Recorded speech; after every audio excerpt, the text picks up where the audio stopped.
Friends, welcome to my channel mom of the Aariya. இன்றைக்கி நம்ம சூப்பரான weight gain food for babies தான் பார்க்க போகிறோம். வீட் மில்க் அல்வா எப்படி பண்ணுறதுன்னு பார்க்கலாம். இதுக்கு நான் நைட்டே சம்பா கோதுமை ஊற வச்சுட்டேன்.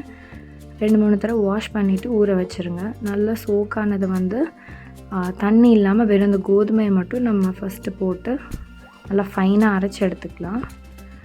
இது ஏதாவது துணிலையோ இல்லை எந்த ஸ்ட்ரெயினரில் போட்டாலும் ரொம்ப ஒட்டும். அதனால ஒன்றே வச்சுக்கோங்க. நான் ஆல்ரெடி இந்த இது அவளுக்கு யூஸ் பண்ணதில் தான் மறுபடியும் போடுறேன். மாவு மாதிரி எல்லா பக்கமும் ஸ்டிக் ஆகும். இப்போ இதை நல்லா ஃபில்டர் பண்ணி எடுத்துகிட்டு அந்த சோக் பண்ண வாட்டரையும் அதில் ஊற்றி ஃபுல்லாக அதுலேருந்து நம்ம பால் எடுத்துட்டோம். வீட் மில்க் ரெடி ஆகிடுச்சு. இப்போ இதில் எக்ஸ்ட்ரா கொஞ்சம் தண்ணி வேணும்னா ஆட் பண்ணிக்கலாம். ஆட் பண்ணிவிட்டு ஃபஸ்ட்டு நல்லா மிக்ஸ் பண்ணிடலாம். கீழே ஃபுல்லாக செட்டில் ஆகிருக்கும்.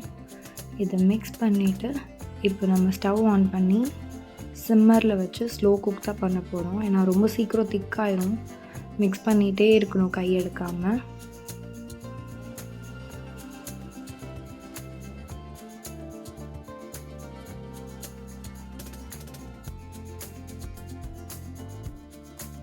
ரொம்ப திக்காகும் போது இன்னும் கொஞ்சம் வாட்டர் ஆட் பண்ணி மிக்ஸ் பண்ணிக்கலாம். நல்லா குக் ஆகிட்ருக்கு. 80% குக் ஆகிடுச்சு. இப்போ இதில் ஹோம்மேட் கீ ஆட் பண்ணிக்கலாம். இது ரொம்ப ஹெல்த்தியான ரெசிபி. குழந்தைங்களுக்கு ஸ்நாக்ஸாகவும் ஈவினிங் பண்ணி கொடுக்கலாம், இல்லை பிரேக்ஃபாஸ்ட் டின்னர் கூட பண்ணி கொடுக்கலாம். இப்போ இது நல்லா மிக்ஸ் பண்ணிவிட்டு